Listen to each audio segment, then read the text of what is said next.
Waking up again in the hospital, from a long bench in the room that is a chapel, with a tight mask on my face and a full gear uniform as my dress, going to the restroom to wash my face, a pain that keeps appearing in my back since the day I keep sleeping in that bench. And since then, I always see my black mark in my face because of the tight mask that I'm wearing every day. Walking the hallway, I see a nurse crying, and she is comforted by another nurse. After I bypassed them, I heard the nurse saying, "How many days do I have to sacrifice to maintain the health of the patients? I have a life too, for God's sake."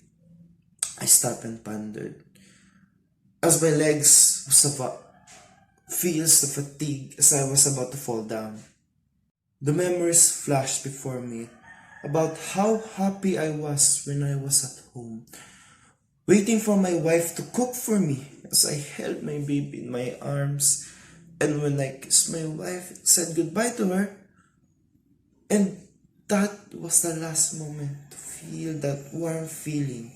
And now these months of pain and suffering is the what I felt in my heart in this hospital. I still call her frequently. It's the baby that I held back then has been growing up.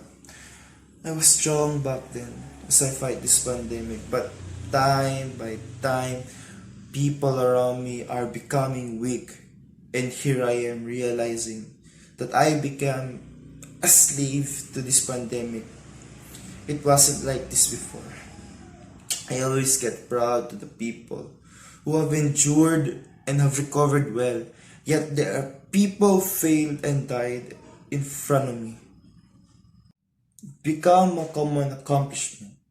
I got tired of it, still I need to do my duties and serve my purpose in this hospital. After that long pondering, my legs gave up and kneeled, and my arms touched to the ground as my body curved. A pain strikes to my back and screamed a little, then cried. It was my first cry during this month. It was relieving to let all the emotion gets out of my body. The nurse who keeps on crying stopped and helped me and comforted me and gave me a bottle of water. The two nurses let me again gets back to their respective positions. As I look upward, I think to God that after all this pain and sufferings, I didn't get infected, and thanking my family that they are safe as well. I reached to my cell phone and opened my messenger to video call my wife. As I waited, she responded to my call. She was holding our child as she was smiling to me that they are still okay. And she said, "Is everything alright? Your eye bags is showing again. Do you even sleep? And are you eating well?"